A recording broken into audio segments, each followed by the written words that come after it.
Yo yo, what's up, bonjour à tous et bienvenue sur le podcast Cardano français, le seul podcast qui vous donne toute l'information sur votre blockchain préférée.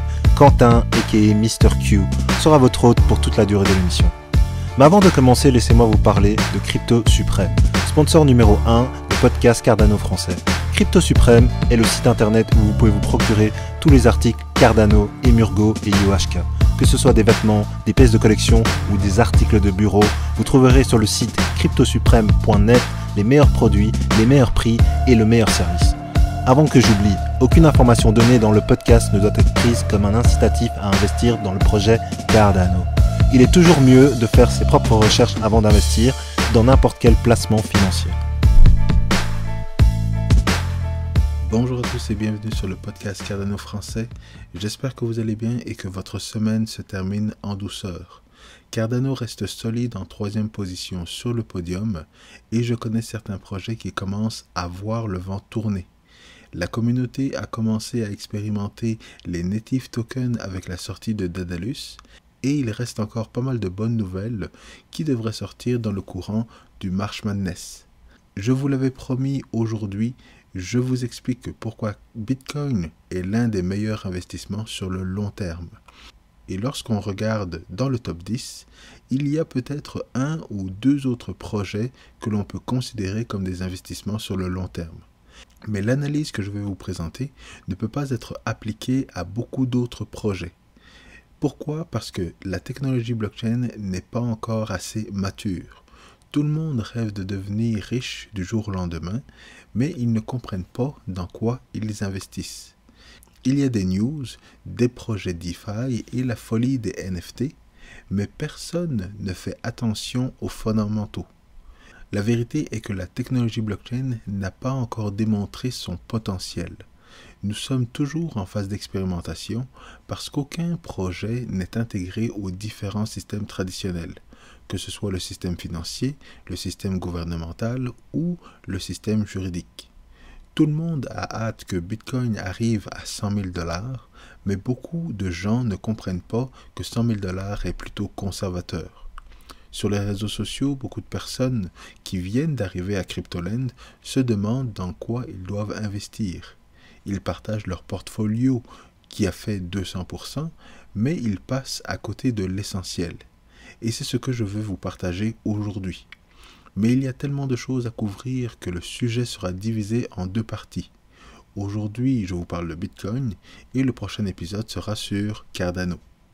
Et si vous appréciez toujours le contenu de mes vidéos, s'il vous plaît, smashez bien fort le bouton like, abonnez-vous à la chaîne YouTube et partagez l'épisode avec vos proches. Et pour vous remercier de votre fidélité, je vais faire tirer 5 cartes Tengem. Pour ceux qui ne savent pas ce qu'est une carte Tengem, c'est une carte qui vous permet de conserver vos EDA. Vous téléchargez l'application Tengem sur votre téléphone, vous mettez votre carte au dos de votre téléphone et grâce à la fonction NFC, votre wallet s'ouvre sur votre téléphone intelligent. Vous pouvez envoyer vos EDA sur votre téléphone et dans le futur, vous pourrez payer des choses directement avec votre carte Tengem. Il n'y a pas encore beaucoup de commerces dans le monde qui acceptent EDA, mais c'est toujours cool de pouvoir faire la démonstration avec vos proches. Je vous parlerai des détails du concours à la fin de la vidéo. Alors commençons notre analyse de Bitcoin. Bitcoin est bien entendu la crypto-monnaie numéro 1 à Cryptoland. C'est celle que 99% des gens ont entendue ou connaissent. Même si je suis dans les cryptos depuis plusieurs années et que je suis ambassadeur du projet Cardano depuis presque 2 ans, ma mère me parle toujours et uniquement de Bitcoin. Bitcoin est comme le soleil qui éclaire toute l'industrie et qui l'entraîne dans ses hauts comme dans ses bas. Bitcoin est aujourd'hui aux alentours de 50 000 $, mais quelle est la valeur réelle de Bitcoin? Lorsqu'on regarde Amazon, Google ou l'or, on arrive à avoir une évaluation du prix de l'action ou de la capitalisation de l'entreprise. On comprend que ce sont des organisations qui produisent des biens et des services, on calcule le revenu par année et on comprend que c'est une compagnie qui vaut 1 milliard de $. Parce qu'ils ont de gros revenus, parce qu'ils ont du branding, parce qu'ils ont X ou Y attributs. Évidemment, Bitcoin n'est pas une compagnie. Ce n'est pas un métaux précieux également. Ce n'est pas tangible, ce n'est pas la propriété de quelqu'un, mais qu'est-ce que c'est et à quoi ça sert? La majorité des gens en crypto ne sont même pas en mesure de répondre clairement à ces questions. Certains vont dire que c'est un investissement, d'autres diront que c'est une technologie, une valeur de refuge, c'est une façon de me protéger contre l'inflation. La plupart des gens se contrefichent même de ce que c'est Bitcoin. Pour eux, ils peuvent en acheter sur Binance, ils devraient prendre de la valeur dans les prochains jours et quand j'aurai fait assez d'argent, je vais le vendre. Et c'est comme ça. C'est comme une routine métro, boulot, dodo. Je vends, j'achète, je vends, j'achète. Pendant le bull run, c'est super parce que ça prend 100, 200 ou 300% en quelques semaines. Puis, ce n'est pas assez. Je commence à en vouloir plus. Donc, je vais laisser tomber Bitcoin. Je regarde les autres crypto-monnaies comme Ethereum, Polkadot, le DeFi, le farming, les NFT et je reproduis la même chose. J'achète, je garde un peu et je vends. Et actuellement, les nouvelles sont bonnes. Tesla a embarqué, les banques embarquent également, Visa et Mastercard, ça monte, ça monte, ça monte. Tout le monde dit que cela ne redescendra jamais. Parce que c'est pas comme 2013, soi-disant, ou 2018. C'est différent. Cela ne peut que monter. Mais il y a une règle dans la vie qui ne change jamais. Tout ce qui monte descend un jour. Quand tout le monde panique et perd de l'argent, c'est le temps d'acheter, même quand c'est vous qui perdez votre propre argent. Mais attention, je ne vous dis pas de continuer d'acheter un DeFi coin qui perd 50% de sa valeur. Mais pour Bitcoin, c'est une autre histoire. Bitcoin est beaucoup de choses pour beaucoup de personnes. Mais en tant que crypto-monnaie, elle a toujours eu un seul objectif. Être un actif numérique limité à 21 millions que tout le monde peut avoir, recevoir et envoyer à n'importe qui dans le monde sans passer par un intermédiaire. Personne ne peut le contrôler. Ce simple objectif a été ridiculement difficile à atteindre. Il est souvent associé à la monnaie, à une devise ou dans d'autres moments, il est décrit comme un investissement. Cela a pris des années de réflexion, de travail et de collaboration pour arriver à trouver un mécanisme open source que tout le monde peut consulter, vérifier, auditer et qui prouve que tout est vrai. Bitcoin est vraiment un actif numérique, limité en quantité et il peut vraiment être envoyé à n'importe qui dans le monde. C'est si simple et si difficile à comprendre parce que c'est la mécanique qui est compliquée et qui sort de ce qui a existé auparavant. C'est ce qu'on appelle l'innovation technologique.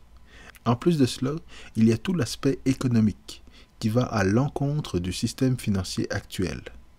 Les gens aiment comparer les choses à ce qu'ils connaissent et comprennent. Cela leur permet d'avoir une référence et de mieux apprécier la valeur de quelque chose. Mais Bitcoin sort de l'ordinaire, au point que les gouvernements ne s'en sont pas occupés pendant plusieurs années. Ils pensaient que c'était un petit animal inoffensif, et maintenant qu'il est devenu le prédateur numéro 1 du système économique de plusieurs pays, ils cherchent à le contrôler. Mais si Bitcoin est si différent de ce que nous avons connu jusqu'à maintenant, c'est justement ce qui en fait un merveilleux investissement sur le long terme. Tout simplement parce que les caractéristiques du Bitcoin le définissent comme une monnaie supérieure à tout ce qui existe actuellement sur Terre. Il n'y a pas de comparable à Bitcoin. Donc, si Bitcoin est supérieur au dollar US ou à l'or, et qu'il n'y a pas de comparable au Bitcoin, cela veut dire que Bitcoin a la possibilité de devenir dans un futur proche la référence monétaire mondiale. Actuellement, l'or joue ce rôle. Mais dans l'ère du numérique, Bitcoin est en chemin pour détrôner le lingot d'or. Mais concrètement, qu'est-ce que cela veut dire? On revient à ce que je vous disais au début de l'épisode. Bitcoin est la crypto-monnaie numéro 1. Tout ce qui se fait dans le secteur financier est prioritairement fait pour Bitcoin. Et malgré tout cela, très peu de gens réalisent ce qui est en train de se passer. 95% des institutions financières dans le monde ne sont pas encore exposées à Bitcoin. Plusieurs banques canadiennes ou européennes sont toujours en réflexion pour évaluer l'importance que Bitcoin va prendre dans le monde. Dans le camp des sceptiques, les personnes qui ne voulaient rien savoir de Bitcoin il y a quelques mois disaient que Bitcoin ne valait rien du tout. Et ils étaient certains d'avoir raison lorsque Bitcoin valait 3000 $. Mais maintenant que Bitcoin est à 50 000 $, une bonne majorité d'entre eux ont changé d'avis. Bien entendu, ils ont donné des excuses. On attendait le point de vue du régulateur et la confirmation du gouvernement. Aujourd'hui, très peu d'institutions financières donnent la possibilité à leurs clients d'investir dans Bitcoin. Mais Bitcoin n'a pas fini son ascension. Il garde le cap vers une domination du système financier. Et rappelez-vous que Rome ne s'est pas bâtie en un jour. C'est là la raison pour laquelle Bitcoin est probablement le meilleur investissement sur le long terme. Et pour être franc, il a déjà fait ses preuves dans les 12 dernières années. Bitcoin est en mission pour changer le monde et il n'y a pas grand-chose qui peut l'arrêter. Mais comme pour tout investissement, il faut être prudent. Investissez toujours ce que vous êtes prêt à perdre et ayez une vision sur plusieurs années.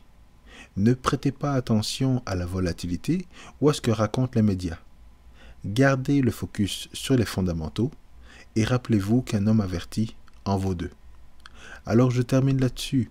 Pour le concours, les 5 premières personnes qui auront liké la vidéo, écrit un commentaire et qui auront partagé la vidéo sur les réseaux sociaux recevront une carte 10 Gem pour stocker leur EDA. De mon côté, je vous dis à très bientôt pour la deuxième partie de la vidéo expliquant pourquoi Cardano est l'autre crypto-monnaie à investir sur le long terme. D'ici là, n'oubliez pas de smasher bien fort le bouton like, abonnez-vous à la chaîne YouTube et partagez l'épisode avec vos proches. Moi, je vous dis à très bientôt. Peace.